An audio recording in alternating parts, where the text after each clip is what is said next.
Hello and welcome to Retrospection Radio Live. I am your ever-present host, Noah Martin, and joining me once again is Mr. Shane Thrapp. Thanks for having me again. I really appreciate it.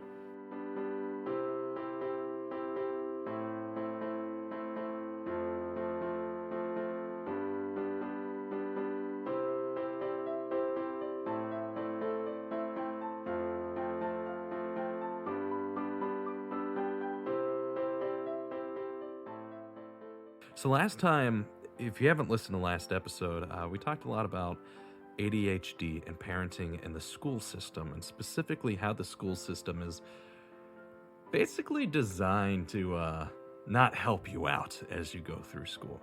And so tonight I wanted to go back to this idea, but kind of narrow down a little bit more on what it's like to be a parent with ADHD, looking after children with ADHD who go into a school system like this.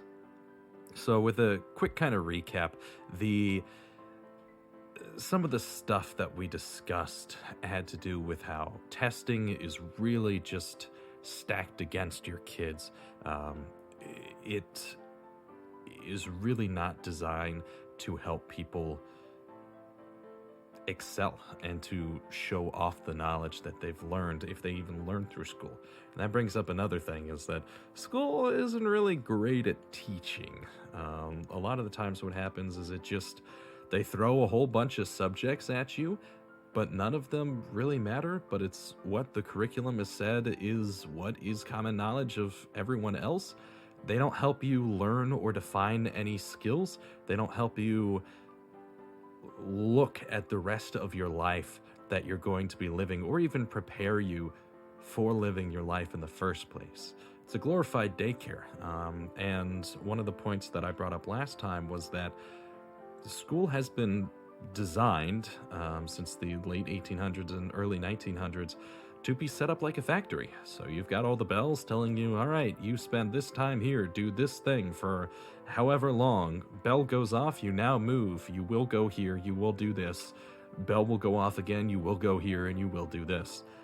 That's really not how people work.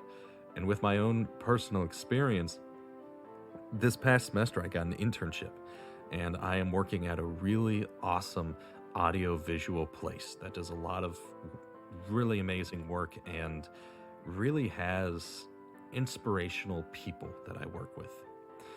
The building is designed in such a way that there are no doors on the outer walls leading into the rooms, and the inner walls have rooms. So it's set up in a giant cube with a cube inside of it. And the outside cube, no doors, inside cube, doors. And what this does is it encourages employees to get up and just move and go about and do stuff. And it has been an amazing work environment to work on something and then say, I need to go talk with someone and just hash out these ideas, or even just think for myself for a minute and just talk about puppies or something fun.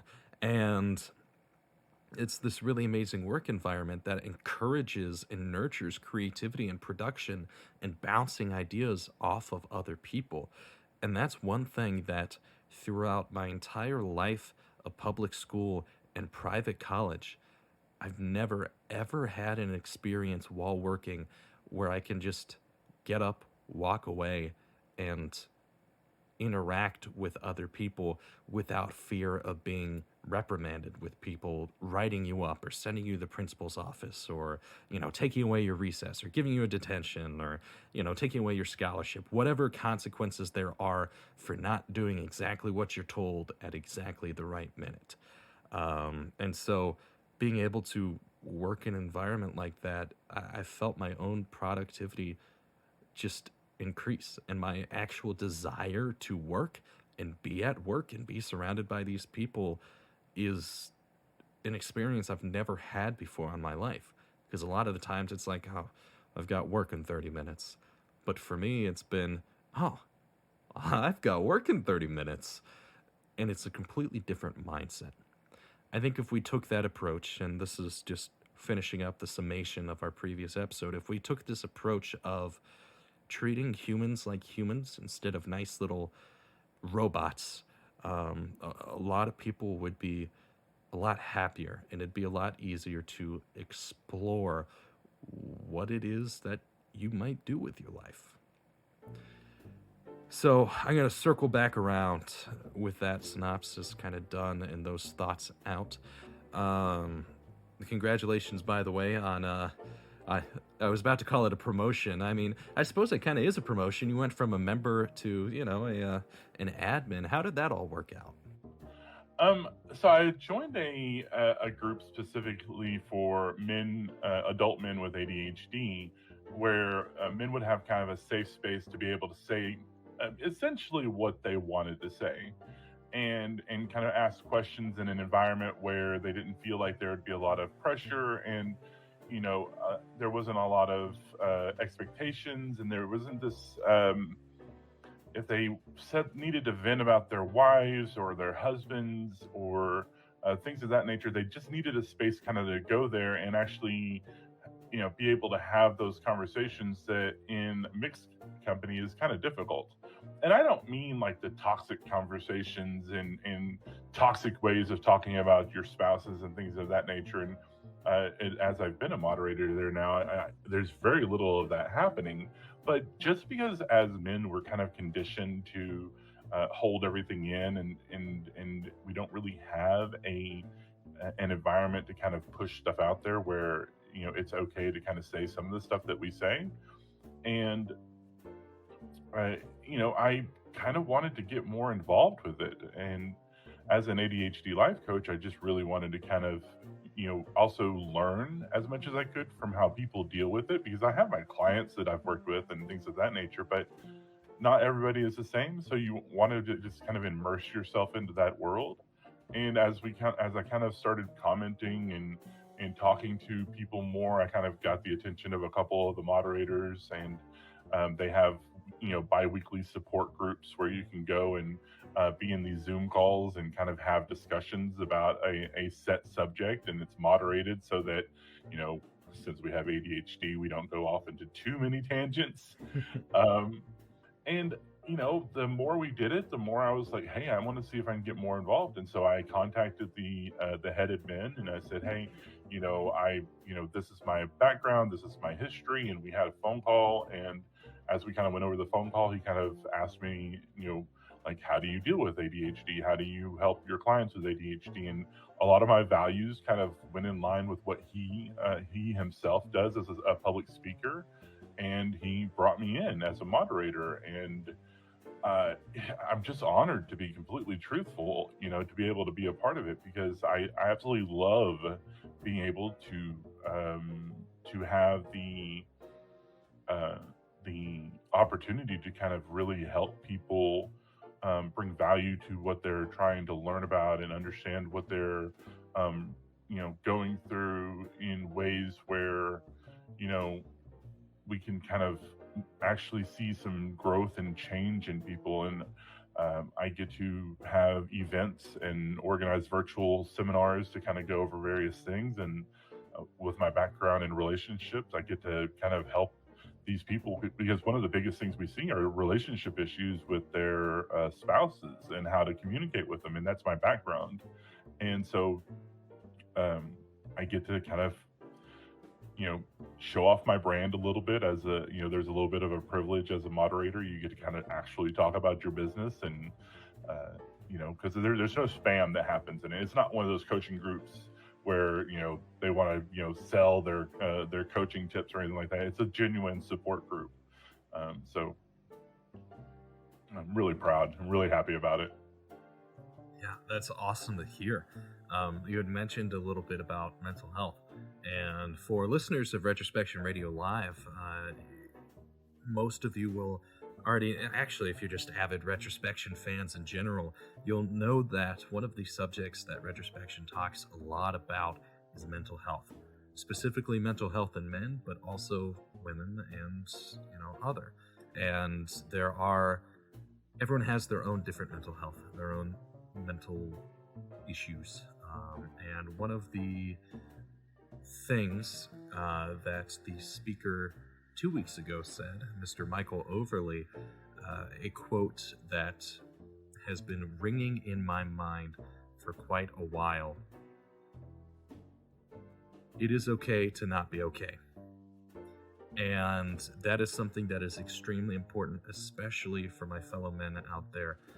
I am currently working on a mini doc at that work I was talking about, a mini documentary about men's health, and specifically men's mental health, because there are too many people that we lose to suicide and even worse things, hurting other people, robberies, shootings, any of that. And mental health is extremely important to get out in the open. When you feel something, it is okay to feel something. Do not stop yourself from feeling it. And so if it's something like, ADHD, don't be ashamed if you have it or if you are diagnosed with it. Like, it is something you will be living with, and you can make the best of it. And when it comes to other mental health things, it is okay to not be okay. It is okay to share those feelings, to express your feelings, because if you don't, the only person you're hurting is yourself, and you don't deserve that. You deserve so much better. So that's my little tangent. Mental health is just extremely important to me, and I just like making sure men know that you don't have to be this stoic person all the time. One of my favorite scenes of all time, and I'm sure you might appreciate this, is in the Fellowship of the Ring. And so Aragorn he's a badass. He runs through, he kills a whole bunch of Uruk-hai, and then you have Boromir, who had just gotten a little bit corrupt and tried to steal the ring from Frodo, and then immediately said, crap, and went and defended Sam and Merry, Merry and Pippin, and defends them and actively dies defending them. And so Aragorn runs in, kills the person who shot Boromir multiple times, and then kneels down next to him, makes a promise with Boromir's final moments, and then cries for him. And we actively see him on screen crying for his brother. That, and it's not actually his brother, but that makes him a stronger man, that we see all of those emotions within him. Now I gotta reel myself back because I just went whoosh right off to left field. So, as a parent who's made a life out of learning and adapting with ADHD, you had mentioned at one point that your kids also had ADHD. What is it like to be a parent and live in a family like that? For me, there's a number of issues that I kind of dealt with. With my first wife, she was fairly abusive. We were just very not good together. Considering my childhood and the things that I went through because I had ADHD, and having an alcoholic, abusive father, and growing up in an uber strict religious community, there was a lot of things that happened to me that whenever I got older and I had my first two kids, I said, I kind of put my foot down, my metaphorical foot down. I said, I'm not going to continue that cycle of abuse, because I was working a lot of hours and things of that nature, and I was really stressed out. And so I found myself kind of falling into those old habits that I had learned from my father of spanking and losing my temper and yelling and things of that nature. And I got therapy, and I started kind of really breaking down the trauma that was in my past and in my history. And like I said, I kind of put my foot down and said, okay, I'm going to be a better dad. And as I kind of started going through this process, I started trying to make sure that I was listening to my kids. I started doing a lot more research into healthy parenting, uh, you know, finding out like the damage that happens even if you do just minor spanking and things of that nature, and what that does to children's brains, both physiologically and mentally. And the more I found it, the more I was discovering that, you really have to work hard at it. And, you know, I didn't really know that I had ADHD. And, I just always knew that I was weird. I was always different than everybody around me. I always had to wear that mask that you put on to hide who you are from the world, because if you don't, then everybody kind of looks at you weirdly. They treat you differently. They hold a stigma kind of towards you. And as I kind of started understanding a little bit more about my mentality and my mental health, the more I kind of started learning more, going through kind of the cycles that you go through when you're trying to figure out what all is going on with your brain. And so my therapist and psychiatrist kind of both pointed out that they thought I had bipolar disorder. And as we kind of kept exploring that, my son, one of the teachers, said that, they made an evaluation with the counselor, and they said, well, your son has ADHD. And he was, I want to say 8 or 10 at the time. I can't remember how old he was. And so now I had this new direction, because once I started looking up what ADHD was, I learned that it was hereditary. And I felt a lot of guilt, because I was like, oh shit, I gave my kid, ADHD.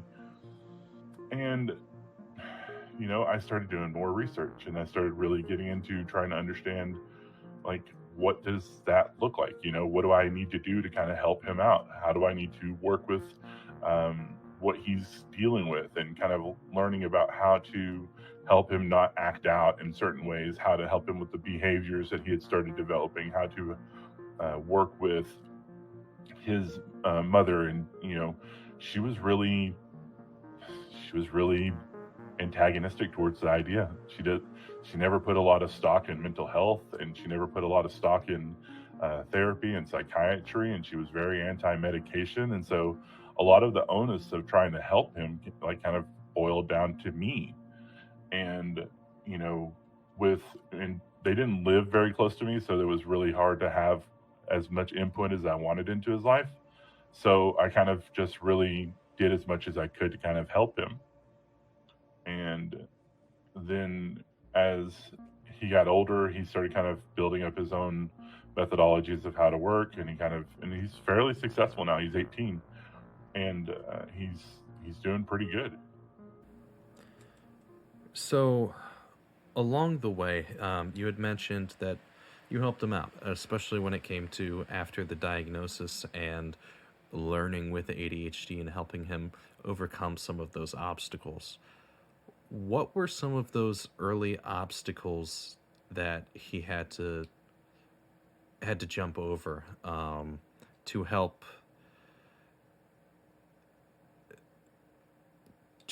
with easing the stigma of ADHD within the school system and around his friends? Mainly, it was just kind of coming to terms that he did have ADHD. It was like actually defining it helped a lot, because when you don't know that you have it, you feel a lot of guilt, because you feel like you're failing all the time. And there's this stigma that comes, and it comes from the teachers, and it comes from parents who have this unrealistic expectation of what your child is supposed to be, and that causes a lot of internalized shame. But once you start finding out that it's a lot of the issues that you're dealing with are related to ADHD, then it kind of helps you kind of process it a little bit easier. And so some of the things that he had to deal with was he was just super bored in school. He didn't really feel pushed by his teachers. He didn't really feel that there was a lot of, but at the same time, if he was bored, he really didn't seem to work very hard, and teachers kind of look down at him. They say, oh, he's not living up to his potential. Or, he's really bright, he's really smart, he really does work really hard, but he doesn't seem to put any effort into learning. And, those well-meaning phrases don't mean what you think they mean. And they're signs that a teacher is having issues with your child that they aren't really they're not really actually happy about, but they're not communicating with you either. And so one of the things that I worked on, and I work with clients on, is advocating for your child, being understanding what they're going through, and then working with the teachers in the school and the counselor and the psychiatrist to make sure that the child has an environment that is safe and things of that nature. And that kind of runs into the different things that you have to learn on your own, which is why you need to research as much as you can about ADHD. You kind of have to kind of become, a case manager for your kid. You have to kind of build a team, like with your wife, or even if you're separated, you have to build this in a group of people where the child can kind of go into and say, okay, these are the issues that I'm having, and these are why I'm doing these certain things. This is why I'm acting out. This is why and you have to provide that safe space for the child to learn how to communicate what they're feeling. Because when you have ADHD, you feel things very strongly. And if you have this system that's around you that's been putting a lot of negativity on everything that you do because you don't seem to fit that status quo that we talked about in the last show, you start to feel a lot of sensitivity to rejection. And so then you wind up with dealing with like rejection sensitivity dysphoria, where you are just very sensitive and you can't handle negative criticisms in constructive ways. And you start blowing up when people when people are well-meaning and they're not actually criticizing you, they're just trying to discuss something with you. You react stronger than you should, and there becomes this explosive anger towards it. And so what we kind of really started working on was making sure that we developed a system so that, like, his issues were he was forgetting to bring home homework. He was, even if he brought home homework, he just forgot to turn it in. He'd have the homework in his backpack, he'd just forget to turn it in. He would act out in class. He would, he just wasn't, he was just very antsy all the time.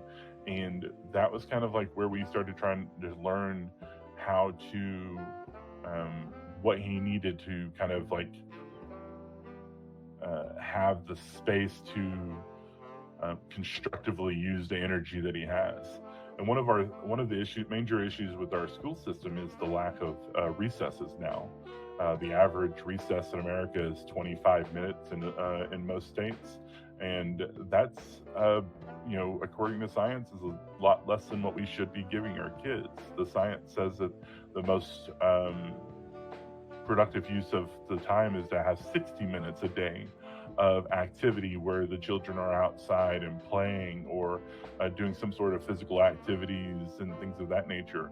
And schools kind of make up for it with like physical education and things of that nature. But what we really need to start working on is just having free time where kids can just go somewhere. And like you were talking about earlier, just having the ability to walk away and kind of deal with whatever they're trying to process and have a space where they can talk to other people and explore what they're learning, or talk about the latest YouTube videos, or just kind of socializing. Or even in some workspaces I've seen where they have like areas where it's not allowed to kind of like to talk to people who are in that area, because it's kind of like the introverts area, the people who are really trying to concentrate, who don't want to be disturbed. And so there's like these little spaces where they can still kind of spread out and have a comfortable space, and like sofas and computer chairs and stuff like that. But like, it's known that in this area, people don't want you to come up and talk to them. They don't want you to kind of interfere with what they're working on. They just need a space to themselves. It's not an enclosed cubicle.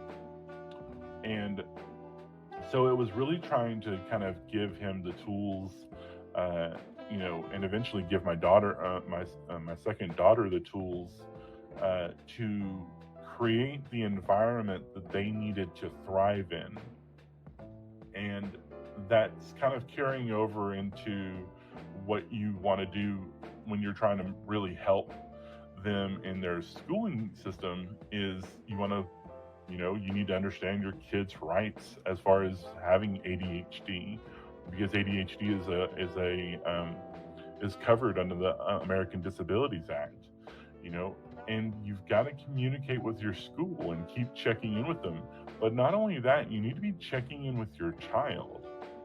And that was one of the hardest thing I had to deal with, because they were so far away from me that, and they kind of had, we all have that kind of aversion to talking on the phone.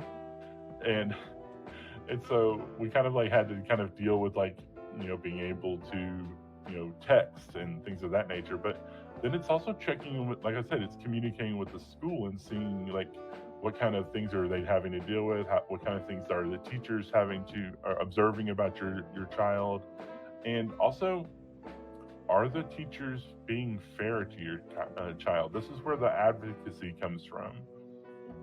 Like, a lot of teachers really do their best, because if you're a teacher in America, you're not getting paid for very well. So if you're a teacher in America, you love what you do. Like, that's a pretty common thing that I see across the nation. But there are some teachers who don't believe in ADHD or don't feel that it's actually that big of a deal, and they treat the students who have ADHD as if they're these little badass kids. And that's why you have to check in with your children and make sure they have this safe environment that they know that they can come talk to you and say, hey, this teacher is really shitty to me, or this teacher isn't fair to me. They aren't giving me the ability to have the accommodations that we discussed with the counselor. Now, of course, your kids aren't going to come to you and say it that way, but you in their language, they will kind of tell you, and then you can kind of go back to the counselor and say, because part of the system of working with teachers is making sure that the accommodations that the kids need, they may need longer times when they're testing. They may need a stricter sense of placement of where they sit, so that they're closer to the teacher. There's less distractions around them. They may need their tasks broken down into simpler, smaller pieces, and that may be where the parents and teachers can work together to say, hey, these are the chapters that the kids are supposed to read, and this is a kind of a smaller breakdown of the chapters, or these are summaries of the chapters that your kids can read through to kind of get a sense of where they need to have a little bit better understanding. And you have to really start figuring out the different patterns and methodologies that your child needs on an individual level for how they learn. Are they an auditory learner? Are they a visual learner? Are they a kinesthetic learner? What combinations of those three are they? And once you know that can kind of guide you in the direction of like how to give your child the tools to learn in the way that they learn the best. And if you're working with the teachers and doing that, if you're working with the counselor and doing that, and if you're working with a psychiatrist and making sure your kids are medicated the way that they feel is appropriate for them, then you start seeing a lot of really huge improvement in the children's behaviors and the children's learning methodologies and the children's independence and ability to communicate. You see a huge uptick in those. And that's what we saw in my son. And we saw that in my daughter because we caught it earlier, because since we knew that ADHD was hereditary, we went back and we said, okay, let's check, my daughter. And then I'm taking that lesson with my twin toddlers to say, I'm not going to wait for my kids to be diagnosed with ADHD. I'm going to build the environment from the ground up. And I'm going to provide this environment, because even if they're neurotypical and they don't have ADHD, that environment of structure, that environment of safety and communication will still allow them to thrive and allow them to be able to express themselves and explain what they're kind of looking for and follow their passions, and that will help them out no matter what.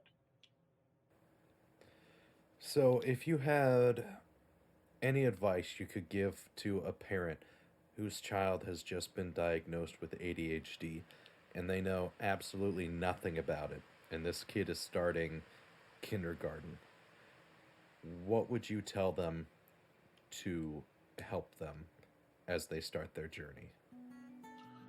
Learn as much as you can about ADHD, and really immerse yourself with understanding what ADHD means, what the signs are, what the signals that you can learn to how you can learn to communicate with your child. And if there's support groups out there, there's a ton of them on Facebook. There's a ton of them out. There's a CHADD, CHADD. There's the Attitude Mag. These are great resources for people to kind of learn and understand how to deal with ADHD in their kids.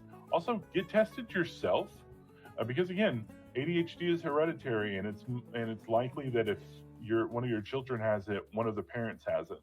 And so that will actually help you as well, because that's how I found out I had ADHD.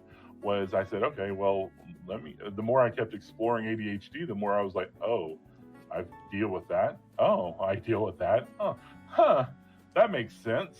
Oh, I think I have ADHD.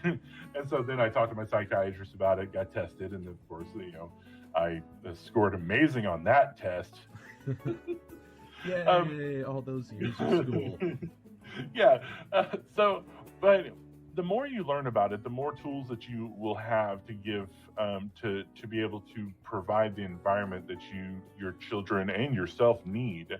Because again, like, even if you have kids who are neurotypical, building an environment where they have that trust and they know that they can communicate their needs, they know that they can explore their passions, they know that they can, come to you without judgment, no matter what. Building that environment is always going to work no matter what for any child. And that's just the biggest thing I tell parents. Build that environment around your kids so that they can trust you, and don't spank them. Don't do things, don't belittle them, don't treat them, negatively as much as you can. Put in very firm boundaries and explain them to the children, and then make sure that you're being very clear in the boundaries and the expectations and the limitations that you need the child to adhere to. Because one of the things that I have the biggest problem with is telling my kids, hey, stop that. What do you want me to stop? So what you need to do is instead say, hey, why don't you play with the toy this way? Or, hey, you need to be gentle with the kitty cat. Don't punch the kitty cat. That's the Boots doesn't like that. I'm not saying that my 2-year-old has totally done that. So it's also kind of changing your own mindset to understand how to set up an effective discipline system. Be proactive in how you teach your kids to behave. Be proactive in rewarding appropriate behavior. Cheer on like all those different successes that they make. Like, it's a lot of people sit here and think it's really cheesy. I mean, I've actually got to look at this at the playground where my kid just climbs a ladder, and I'm like, dude, that was awesome, great job. Like, my kid just climbed a ladder, and and I get these weird looks from it. But every success that your child makes, you need to praise them for it, and it doesn't matter how small they are. Like, that just makes them understand that you're always going to kind of be in their corner, and that's what will build your child up. That environment of safety and trust and love and acceptance will always do so much for your children. And that's one of the biggest things I want people to take away from this.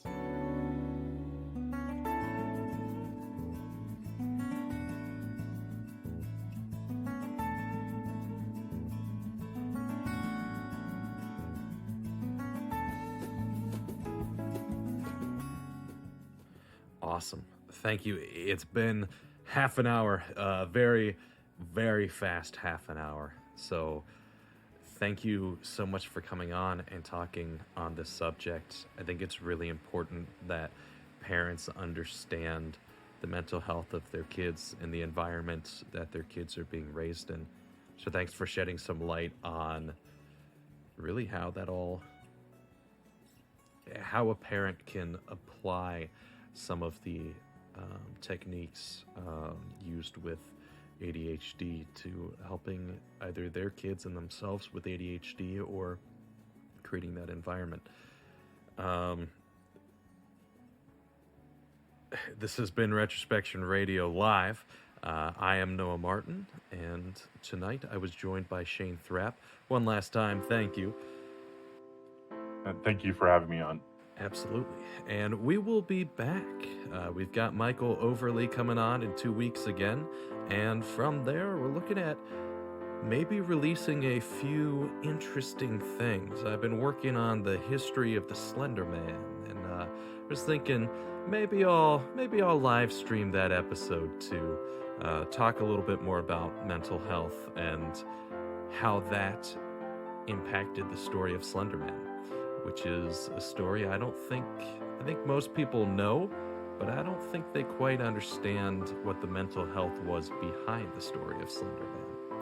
So, if you or a loved one experience depression or mental health or suicidal thoughts, or are unsure about a diagnosis with ADHD, or if they have ADHD or any other mental dilemma, I'll say, that you're struggling with, please feel free to reach out to the people in your life and talk and see if you can think things through and work together.